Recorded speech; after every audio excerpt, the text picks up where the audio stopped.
He banks the jet hard left, pushing the rudder right.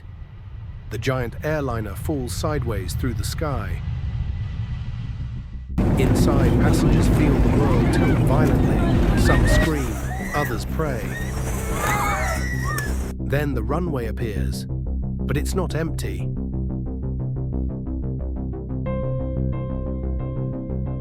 Two children on bicycles are riding right down the middle. They don't hear it coming because the jet is completely silent. Pearson flares at the last second. The nose gear collapses. Sparks fly. The plane skids down the strip, sliding to a halt.